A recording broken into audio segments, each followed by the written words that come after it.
Welcome to Between Two Pastries, a not-so-typical nutrition podcast. Nicole and Annie are licensed and registered dietitians.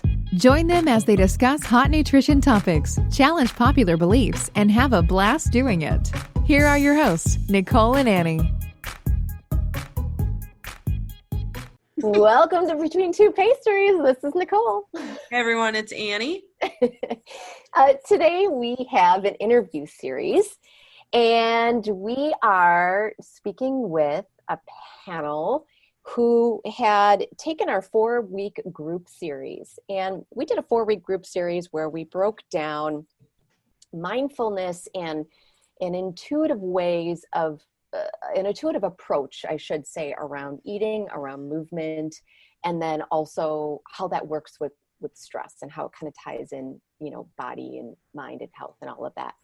And because Annie and I kind of get, goofy looks a lot when we talk about intuitive eating, and some people don't completely understand it. And we thought this would be a good opportunity to actually just have real conversations with individuals who have started to kind of dabble a little bit in the concept and hear, straight from them on what their experience is like. Yeah, and Nicole, really quick, I think it'll be really cool, though, to hear from our panel because they did do the 4-week group series.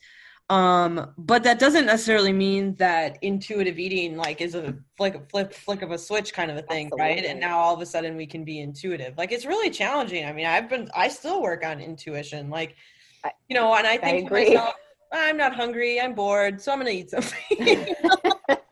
We go through those moments where we just aren't being intuitive, and it's okay. And it's a gradual process because so many of us, 99.9%, Sure. All of us have been, conflicted with different diets on our journey of life from puberty all the way up. So, sure. I mean, it's a hard thing. And so I think it'll be really cool to listen to their experiences with it and maybe, the good, the bad, the ugly, all that kind of stuff.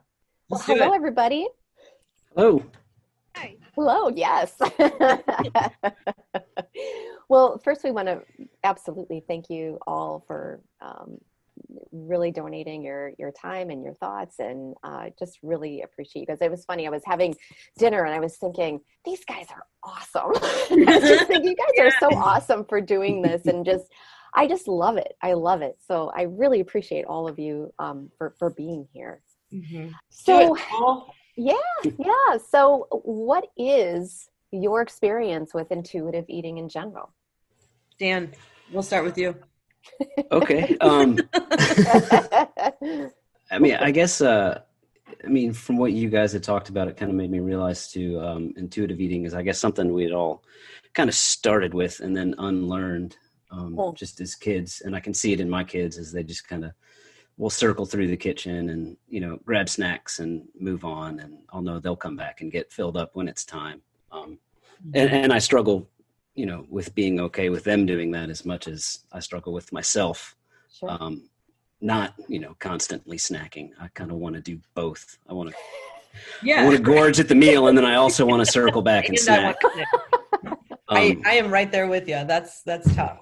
Yeah. So, and you guys, when you brought it up and the way you kind of explained it, it was very much almost embarrassingly simple. I want to say it was almost, I guess the way I was trying to explain it to somebody was that at the end of there was some superhero movie where, the main person's getting their ass kicked somewhere. And then all of a sudden they realize oh God, the power has been in me the whole time. And, then they jump in and all of a sudden they're just, crazy and they win the fight. And except, with this, it's kind of the power has been in me the whole time. I should probably pay attention to what I'm eating. So you found intuitive eating to be a simple thing to do? No, a simple concept. Yeah. Very much okay, not. Got it. In the way that boxing is simple. It's. Everyone can box. Yeah. Yeah. You actually have to do it.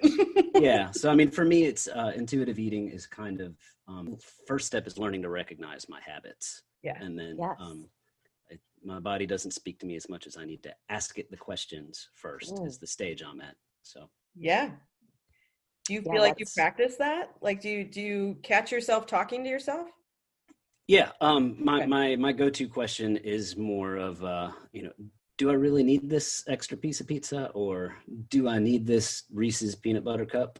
And sometimes the answer is absolutely yes, but most times it's not. And it's just a matter of remembering or even making myself ask that question.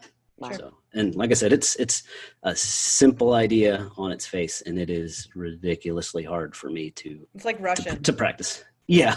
It's really hard. Yeah. Well, the thing is like so much of the time, people can just be an autopilot. Yeah. Oh, this is just what I do. This is what my hands do all the time. Yes. Just grabbing something. And I'm not thinking about it because I'm thinking about 10,000 other things, which is why I'm grabbing things, right? Yeah. Or whatever. Just busyness at work, boredom at home. And we're habitual. It's 3 p.m. Right. Therefore I have a snack versus, am I even hungry for this snack? Yeah. Absolutely. And with the whole COVID thing, I'm working at home, so I can just float to the pantry or the refrigerator. And so I've just, my whole life has been developing habits of just not paying attention. So for me, the intuitive side of it is actually, I need to learn my intuition. I need to step out of my habits and ask my body and my mind what I need to be doing. And most times I can get close to the answer, I feel like, but it's a matter of actually snapping out of it for me. Okay. And the more you practice, the more it just happens. The more that connection is just so easy. It's so easy. Do you feel like it's a diet? No. I feel like it's, I kind of walked away from it feeling like you guys didn't really give it a diet book or a diet plan, more if you gave almost kind of a mirror. And I just have to make sure I'm looking at it and seeing where I need to be. Because as I'm just starting training for some spring races too, so I know things are going to change, and glad I wasn't given the, one step plan to fix it all, because it would have all gone to hell last week. So. Yeah, and then you start it again, and you get a couple weeks, and then it goes to hell again. Yeah. Right.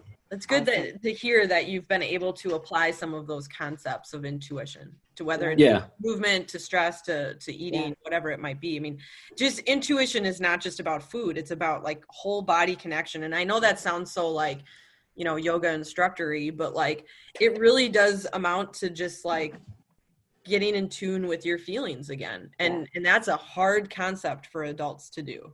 Yes. 100%. I think Dan brought up some really good points. It's differentiating between habit and intuitive eating. And I think there are certain things that since I was a kid, I've been intuitively, like, I don't do well with dairy. I never have. I remember being in 8th grade and saying, can I stop drinking milk? It plugs up my ears. So ever so often I will, and I do better with hard cheeses or yogurt than some other stuff. But so that's intuitive, and that's a living, breathing part of me. I know that if I eat, full dairy, which I love on occasion, I will pay for it with, fluid. But I'm willing to do that. It's almost like, I'm going to have a couple of drinks on New Year's Eve and I know I'm going to have a hangover, or I'm going to eat a bunch of gluten and it makes my fingers stiff. But if so it's like, what creates well-being in me? And so I have to really step back. But I think it also, like Dan said, it's a simple concept, but it's really complex to live, because as a meal planner for the home, I have to give it forethought. I have my meal planned. Here's my meal for the whole week: lunches, dinners, what am I going to get at the store? And it takes time to know what makes us feel good. And ever so often sweets make us feel good. So that's got to be incorporated too. So it's just learning to really listen and not have it habit or an advertisement or what you hear is the latest thing to eat or to do. Oh, you made some really good points in there. And I think your meal planning is totally okay, especially when you're going to the grocery store. To me, that stuff is fun. I love to be, I'm going to do this for dinner and this for dinner, and you get those things. And I think intuition is being able to say, oh, I'm so out of time. I don't have time to make spaghetti. I'm just going to make a quick burger, whatever type thing, whatever, chicken or whatever it might be. And to be able to just quickly flip, or, you know what I mean? Like it's that ability to be okay when things don't go as planned, and to intuitively be able to say, I'm hungry right now, we got to eat. I'm not hungry. It's listening to those feelings. And like you said, it's about well-being. It's, it's remembering that chocolate still can make us feel okay. It can still make us feel good at times. And we enjoy the traditions of apple pie and pumpkin pie or eggnog and to embrace those things. And I think that's a really, really cool thing. And it's really hard to not connect to all of the media that is just bombarding us all the time, and the ads and and the people around us. Oh, I just started this diet and I'm doing this and I'm doing this. And then you're like, yeah, I just eat. I just do that. Like it's just not glamorous. It's not, there's no conversation around intuitive eating, So I think it is really hard when we have all that media blasted at us. It's a really good point. But when we also talk about intuitive eating, it's really being intuitive at that moment. Mm-hmm. And I know, when I'm working with my clientele, it's always about, okay, what does this in this moment, what do I need? So even within this meal at this moment, even though this meal was planned 3 days ago, kind of a thing, what do I need, or how much do I need? That's always the other piece that people kind of struggle with, connecting with that. It's also just being in those moments at those times, and less about the actual food, less about even the balance of the food. It's even less about that. I don't understand that. I got everything you said up until the last thing, because here's what I heard. Yeah. Like for me, when I'm doing my meal planning, I get stuff on sale. I put it in the freezer, and then I don't want to waste it. So I kind of think, okay, we'll have beef once this week, fish twice, chicken twice, and blah, blah, blah, blah, blah. So the intuitive part then, if tonight's dinner was chicken tacos, the intuitive part, if I'm following you correctly, and this is what I sort of think, is tonight I need a few more beans, a little less protein, because I had more protein at lunch, so I'm not as hungry for protein for dinner. But now you're saying, but that's not what you're talking about. Oh, that is what I'm talking about. But what I'm also saying is that people get hung up with the what's sometimes with the composition of their meal. So let's say sometimes when people are at a party or they're at a holiday thing where there's a lot of stuff, right? It's kind of like it's still going in and going, okay, what do I really need at this moment? What do I really want at this moment? And it's less about the options that are there as far as the nutrition piece, as much of, how does this feel to me? That's really what I'm saying ultimately. And what you're describing too as, checks and balances in a sense of, where am I at today with things? And, that is another form of being intuitive too, of what you need. So that's just two examples of that. Because, and I say that because of the fact that people get so hung up when they eat out of, what would be considered kind of normal for them, like I said, party, or they had to shift what they were planning on doing and they're doing something else now, and they feel like they're frozen, like, oh my gosh, what am I going to do? I wasn't planning on doing this now. This is going to mess everything up. And it's like, no, let's just get into, it doesn't matter sometimes of the what's, it's like, how much do you really need at this moment of whatever that is, and just accept of whatever that is. So that's what I mean by that. Does that make sense? I mean, cool. Thank you, Camille. Cheryl? Hey, I kind of feel like, what Dan said, that it can be a simple concept, intuitive eating, you eat what you want when you want, but that doesn't mean that in the morning, when I pack my food, that I throw whatever I want in a bag. I use a food app, but not to restrict what I eat, like more to just plan, because I have 2 jobs. So there are days that I leave for work and I have breakfast, lunch, and dinner packed. And so I kind of need to plan. That doesn't mean that I don't deviate from that plan. Like, I work at a daycare full time, and they had hamburgers at lunch, and I hadn't planned to eat a hamburger today, but you know what? I felt like having it. So I did. Awesome. And I didn't eat my lunch. Mm-hmm. And I just feel like it kind of gives you the freedom to eat what you want. I remember one time getting scolded. I work at a gym, and I was eating Lucky Charms because I had just ran and I wanted my Lucky Charms. And people are like, you eat Lucky Charms? I'm like, yeah, it has carbs, it has sugar. I ran 10 miles. I want Lucky Charms. Right. You're recovering. Yeah. Yeah. Exactly. Yeah, no, I got that at the gym too. I know how you feel. I mean, people assume that because like I run and like they know I work with a dietitian that, you know, I only eat like salad.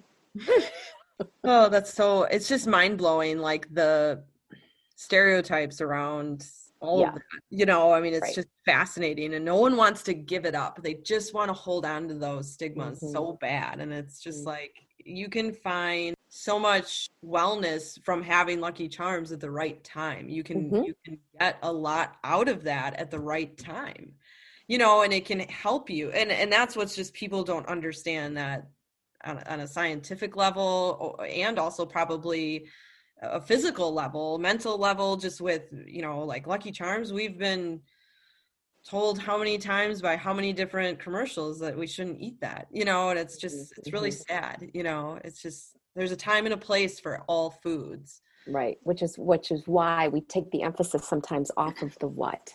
Right. You know, there's, you know, sometimes It's for not sure. like I eat cake and brownies and Lucky Charms every day, but you know what? If I want it, I'm going to have it. Right. Okay. So let's describe a time when you didn't do intuitive eating and a time that you did. So like when you didn't do it, what was that like?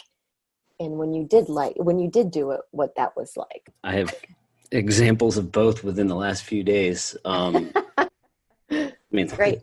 Like I said, it's ebbs and flows. I just the other day I made a couple of sourdough loaves of bread, and I made a really banging red pepper soup, and it was all super great. And then I was like, I'm gonna make some pimento cheese too.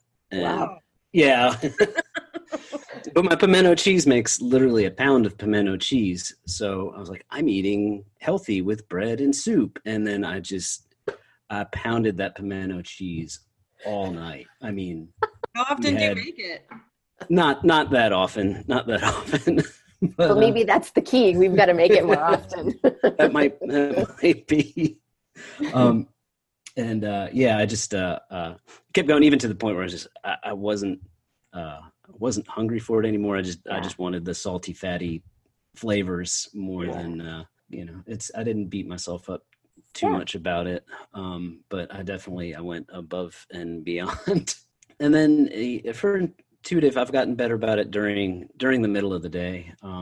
Normally, like I said, I'm just asking if I need something, and more of just trying to stop myself from bored snacking. Yeah. I made sure I practiced it real well at dinner tonight, because I was like, I'm going to be on a podcast about it. I got to at least. I can't go in there and just talk pimento cheese the whole time. Yeah. Yeah, I mean, I've been doing better about it, and like Camille was saying, just with breaking habits and, the individual stop and seeing, checking myself where I'm at. And more often than not, I'm usually just a little empty stomached, and a glass of water does more for me. Sure. Than, That's a very good point. Yeah. So, and again, it's something I have, like what Camille was saying, like it's a learned thing. I have to practice to find out what my body actually wants, because I've been trained so long to think, okay, I need a little bag of chips or a little something, but the more often I actually pause, and there's no harm in trying a glass of water first. And if I'm still hungry, I can go back and, I can have the chips and salsa, but I'm learning through time and through practice, what my body responds to better. Not to say that I don't completely screw it up many, many, many times, but yeah, the snowball is rolling. Yeah. Good. Well, and that's the thing too, I think. So two things that kind of popped out for me, Dan, when you were talking, first of all, that there isn't any right or wrong. It's always about working with your body, and you're being tuned into its feedback. Can you connect to that body feedback? What did you learn from that, basically, is what I'm saying. Where did you learn from it? Without judging the experience, what did you learn from the experience? I learned that I can completely push it to the side and keep eating pimento cheese. But beyond that, I mean, looking back, it's kind of a double-edged sword. In one sense, I realized, I would have been completely satisfied had I put it away earlier. And in the other sense, I thought it was one night for something that, I guess I hadn't thought about it in the sense of, maybe it was a whole huge treat because I probably only make it once a year or so. And, and maybe I also need to find a recipe that makes less than a pound of it. So There you go. Yeah. set myself up for success. Yeah. Yeah. But that was the other thing too. And, Annie and I just had pods about this as well, but it's having those types of foods more often. So they have less, I hate to say less value, but so you don't want to eat Yes. the whole thing in one go. Power, Yeah. Less novelty, I guess. Yeah. Yeah. right. Yeah. Exactly. Well, you kind of talked that one out a little bit, which is good. So I did. Yeah. And it's great to actually, verbalize it and talk with you guys about it. Cause get myself there mentally just by rambling on a little bit about it. yeah. Well, and then, when this same experience may pop up again, it kind of gives you a little bit more to work with if you choose. Again, Yeah. it's up to you. You don't have to. Yeah, That's the thing. I did. I will walk away cutting it off a little earlier next time. And again, I mean, it wasn't, I didn't go into some kind of food shock or anything. It wasn't a traumatic experience. I would have been happier with a little bit less. Right. So Yeah. Yeah. Camille? It ends up being a thing of instant gratification or a feeling of well-being. Mm. I mean, the instant gratification, especially if I'm hungry, and I really implanted in me what you said about checking every 3 to 4 hours. Do I need to eat something? Because you find the time goes, and then I don't care what's there. I don't care. The tendency is to eat for that immediate gratification. And then I feel so heavy afterwards. There's such a lump in my stomach. So you learn, okay, if I eat intermittently, I can eat more intuitively and eat more where I'm satiated, but not stuffed. That's the other thing, 75%. Well, that takes a little bit of practice, but it does. You have to eat a little bit more slowly. You have to say, I don't have to be stuffed at Thanksgiving or, anytime. I don't have to be stuffed. I'm not going to feel good. So I think those are my two things, is that, to eat more frequently so that I don't get too hungry, because then my intuitive eating is out the window. Yeah. And then to watch that I don't overeat. Even if it's intuitive eating, it still could be something I want, but overeating. So that definitely is when I did not intuitive eat. And when I do intuitively eat, it sounds trite, but I kind of feel like a well-oiled machine. I feel like I've got my stamina, I've got my energy, I'm not stuffed, I can move. Or like you said, the other thing you said, take a light jog after dinner. Who'd have thought? But, what a great scale to weigh how much I need to eat on. So those all help, because it's not for me, it's how much. Yep. And kind of when. And one other thing is having healthful snacks. So I don't go for a drive-by. Everybody has their own concept of full, and even when I start working with a client and we talk about what that actually means for them, it means something so different to everybody. Or that we're not satiated until we're full, until we feel something, like that, whatever that is. To me, I feel like just that gut, like, ugh, it seems like people decide that's how far they want to go, and I'm not saying that that's necessary, I'm not trying to call it a good or bad. I find it so interesting though, because I think we do need to start looking at what it really means to be full, and I think that's also something that's in certain generations were brought up with, kind of like the clean your plate, right? The finish your plate, or the concept, Dan, you were sharing this too, like, you can't have dessert until you eat your whole plate, kind of a thing, right? Look at portions now. Yeah. I mean, portions now are crazy. I see what my grandkids eat for a portion of fries. It's like, my God. Or a pop. It's just like, yes, it's crazy. Well, that's a good point. You have to think about too, with hunger, everyone's hunger is very different. So if the 5 of us sit down, do a meal, and Dan starts looking at me really funny when I'm on plate number 2, You know, like, but we're all really different if in our hunger. I won't judge. And our activity and all of that. And unfortunately, I received Dan's dirty look as kind of like, ooh, I'm doing something wrong. Right. And now my security with my hunger just dies a little. Right. You know, and you we lose that. Right. and we start to lose it. So you bring up, you know, being a well-oiled machine when you do reach those points of intuition, and that's really what it feels like. And that's what it feels like to be able to listen to our hunger and fullness and start and stop and not have those feelings of, well, everyone's eating a salad, so I guess I'll eat a salad too, even though I'm really hungry and I missed lunch today. And, you know, and now I go home and I overeat because, you know, and we just have all of those yucky things happen because so much of it is this worry that we're going to be judged for the hunger or the fullness that we experience, because the hunger is what dictates, you know, what we eat in front of people. And we all have different hunger levels. Yeah. Cheryl, how about you? I feel like a time when I didn't intuitively eat was when I first started running. Like, I have not always been a runner, and it just kind of, I started with some stomach issues, and my doctor's like, oh, regular exercise would help.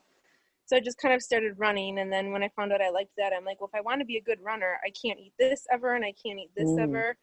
And then there's some other things that started happening, and people kept telling me, you know, well, eat more. But so I'd go off to work with like a giant bag of vegetables thinking, okay, well, I'm eating more. But it wasn't exactly what my body wanted. And so, my body was really stressed out. And I remember meeting with Nicole and her being like, well, just eat when you're hungry. And I'm like, but I don't even know what that means anymore. Like, I don't even know what it feels like to be hungry. Right. Yeah. And now that I feel like I kind of have a good grasp on it, and you know, I don't feel guilty when I eat those, you know, quote unquote unhealthy foods, because I know it's okay to have that sometimes, and I don't crave it all the time because I have it when I want it. Right. Yeah, those weird cravings go away. Just poof, gone. Yeah. Really great. Yeah. That is the best, actually. Yeah, it's pretty cool. Yeah. When you think about in intuitive eating, you know, not only how do you feel about it, or how does it make you feel, but is it something that you want to continue? I guess that's the thing. Like, do you like it enough to want to continue the practice of it? We'll say that. Yeah, I mean, absolutely. I mean, I would struggle to think of somebody who wouldn't want the freedom to be able to decide that for themselves. Yeah. I think the common theme with everybody who took the class too is just, and what we've been talking about here just the past few minutes, it's trying to figure out what it is that we want. And because it is always a moving target depending on what levels of activity we're doing. Do we want an ice cream sundae because, you know, it's Saturday and why not? And I want one. Or, you know, do I want a bowl of vegetables because I feel like all I've eaten is, you know, bread and cheese. And I'm really trying to learn how to, and I keep harping on it too, but like separate myself from my habits I have a very food centric view of the world. My wife jokes around, they talk about Sherlock Holmes' mind castle where he goes for his memories. We joke that I have a mind kitchen because all of my memories are tied to food. I can't tell you what happened 3 weeks ago, but I can tell you what I ate at a restaurant on vacation 5 years ago. Like, I love food, and I chase flavor, and it's learning that is perfectly acceptable inside of a balanced diet. Yes. And finding, for me, since I love to cook, creative ways to bring that in together, but to not just go back to old habits. Yes. Precisely. And it's hard. It's really hard. And I feel like I have the structure and the mental framework for it. And it's digging out those ruts by creating new habits. And it is by far, of all the ideas that I've kind of seen and heard, it makes the most sense to me. I feel like I can make it my own, which is another thing I've had a hard time with because I've done the food track apps. I've done, the high carb, low carb, all that stuff. And the restrictiveness of a lot of those has been a problem. Sure. So I do, like, I absolutely want to continue to just kind of dig through this and find, really find myself, find another part of myself that's in there. And it goes beyond and I said it during the class too. I mean, the way you guys explained it, it might as well be trying to attain, nirvana. Yeah. But it's a goal. And if I never learn to eat intuitively, if I keep moving in that direction, I'll be doing better. So, Dan, you brought up such good things, and thank you for sharing all of that. It's really cool to hear. I think just to kind of encourage you too, part of intuition is just knowing yourself. And so when you said, like, I chase flavor, yes, exactly. So make that happen for yourself, and that is okay. And I think so much of it too is like people really struggle with accepting that they like certain foods because they've always been told, that they shouldn't, or that's a bad food, this good or bad concept. Yeah.